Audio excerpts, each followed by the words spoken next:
حکم دیا ہے، اور وہ دو کام جلدی کرنے کا بھی حکم دیا ہے۔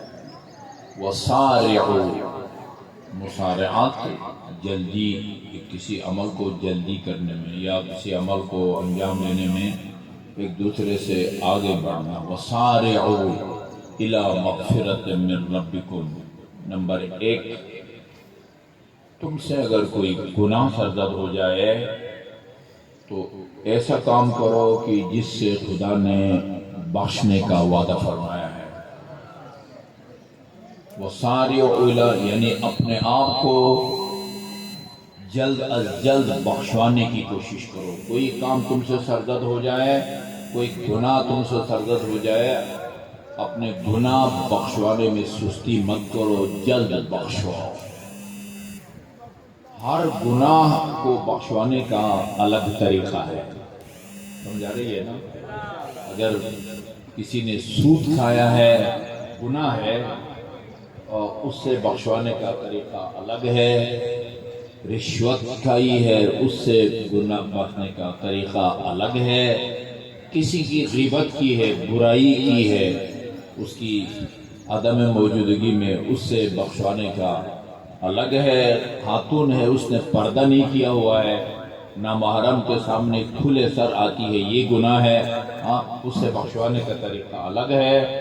اگر ایک بندے نے نماز نہیں پڑھی، ایک دن، ایک سال، آپ باور کریں گے، آج سے میرے خیال میں 10-12 سال پہلے اسلام آباد ایک سید نے ہمارے ساتھ حج کیا تھا۔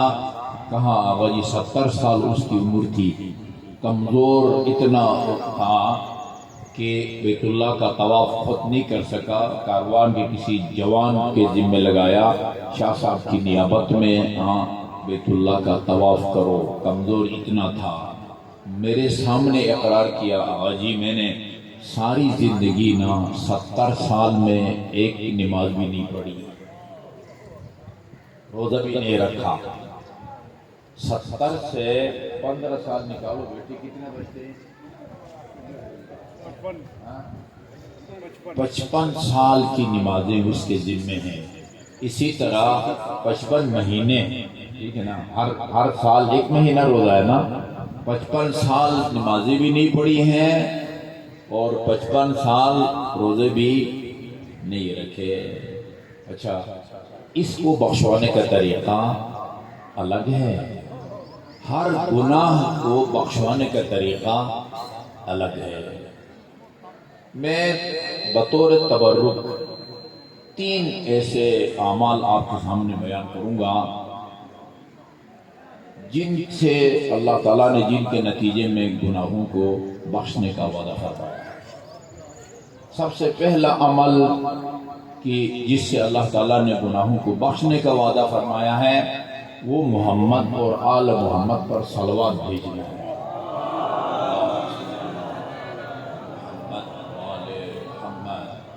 اچھا، یہ گفتگو کو آگے بڑھانے سے پہلے امام موسیٰ کاظم علیہ السلام کا فرمان سنا دوں تاکہ آپ کی صلوات کا یہ حال نہ ہو۔ اللہم صلی اللہ علیہ وسلم، فرمایا امام جعفر موسیٰ کاظم نے، الصلاۃ علی النبی بصوت عال تذہب بالنفاق، جو آدمی محمد اور آپ کی آل پاک پر باواز بلند صلوات بھیجے، زندگی میں منافقت اس کے قریب نہیں آتی۔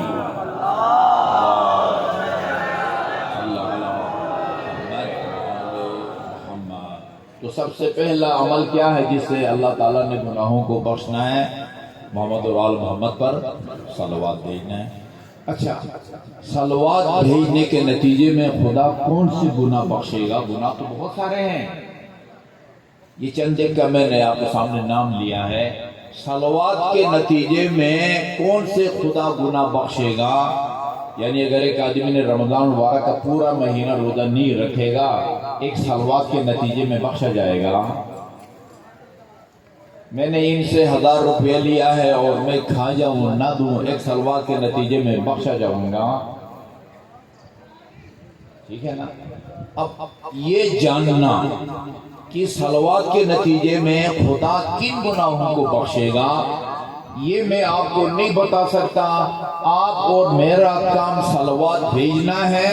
خدا بہتر جانتا ہے کہ میں نے صلوات کے نتیجے میں کن گناہوں کو بخشا.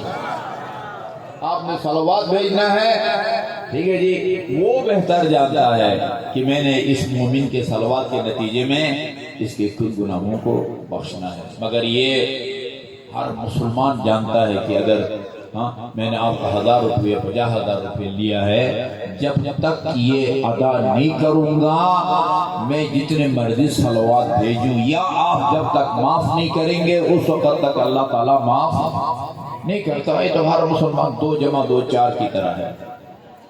اچھا، کس روایت سے یہ ثابت ہوگا کہ اللہ تعالیٰ صلوات کے نتیجے میں گناہوں کو بخشتا ہے؟ میں وہ رسول خدا کا فرمان آپ کی خدمت میں پیش کرتا ہوں. آپ باواز و بلند صلوات دیں گے.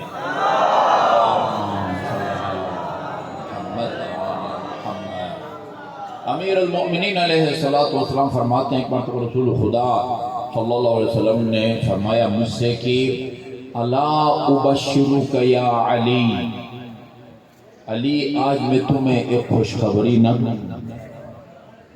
قلت بلا بأبی انت و امی فإنک لم تزل تبشرنا بكل خیر. ضرور سنائیں، میرے ماں باپ آپ پر قربان. یہ کوئی نئی بات نہیں ہے. فإنک لم تزل تبشرنا بكل خیر، آپ ہمیں ہمیشہ خیر کی خبریں سناتے رہتے ہیں. فرمایا رسول خدا نے اخبرنی جبرائیل آنفا بالعجب، ابھی جبرائیل نے ایک نئی خبر دی ہے. اچھا، اس روایت کو مکمل کرنے سے پہلے نا ایک اور روایت آپ کی خدمت میں عرض کروں. یہ روایت سب کے لیے فائدہ مند ہے، سب اس سے استفادہ کر سکتے ہیں، خصوصاً ہم جیسے لوگ جو منبر سے آ کے بولتے ہیں. آپ بھی اپنے گھر کے اندر، آپ اپنے گھر کے 4 5 8 10 افراد کے سرپرست ہیں، آپ بھی اس سے استفادہ کر سکتے ہیں. آپ کسی اسکول میں ٹیچر ہیں، کالج یونیورسٹی میں لیکچرار ہیں، پروفیسر ہیں، آپ بھی اس سے استفادہ کر سکتے ہیں. آپ کسی دفتر میں سینئر آفیسر ہیں، جونیئروں کے سامنے بیٹھ کے بھی آپ اس سے استفادہ کر سکتے ہیں. وہ حدیث کیا ہے؟ فرمایا رسول خدا نے لا یتکرم الرجل بکلمت حق اخذت بها، جو بندہ منبر پر آ کے کوئی حق کی بات کرے، حق کی بات یا قرآن میں ہے یا اہل بیت کے پاس ہے، بس جو جس کو آپ ثقلین کہتے ہیں نا، نکال فیکم الثقلین، جو منبر پر آ کے ثقلین یعنی قرآن اور اہل بیت کی روشنی میں کوئی حق کی بات کرے، اخذت بها، اور سامعین اس حق کی بات پر عمل کریں، فلہ اجر من عمل بها، جتنے لوگوں نے اس حق کی بات پر عمل کیا ہے ان کو جتنا اجر اور ثواب ملے گا، اتنا ہی اجر اور ثواب اس حق کی بات کرنے والے بندے خدا کو بھی ملے گا. یہ حق کی بات کرنے والا کوئی حجت الاسلام ہو، علامہ ہو، کوئی محترم ذاکر ہو، یا آپ گھر کے سرپرست ہیں اور ایک حق کی بات کی آپ نے اہل خانہ سے، اور آپ کے بچوں نے آپ کی بات مان لی اور اس حق کی بات پر عمل کیا، جتنا ثواب اس عمل کرنے والوں کو ملے گا اتنا ہی ثواب آپ کو بھی ملے گا. ہماری زیارات کی معتبر کتاب ہے کامل الزیارات، مرحوم ابن قولوی کی. اس میں یہ لکھا ہوا، میں ایک مثال دیتا ہوں کہ کس طرح وہ عمل کرنے والے کے برابر حق کی بات کرنے والے کو ثواب ملتا ہے. اس میں لکھا ہے کہ ایک مرتبہ ام المؤمنین کے سامنے رسول خدا نے فرمایا جو میرے نواسے کی قبر کی زیارت کرے گا عارفا بحقہ، بشرط کہ اس کے دل میں حسین کی معرفت ہو. تصویریں آپ نے دیکھی ہیں، صدام کی بھی تصویریں چھپتی تھی، سینے پہ ہار رکھ کے کھڑا ہے امام حسین کے ذریعے کے سامنے، اور آج بھی گولیوں کے نشان حرم کے اندر موجود ہیں.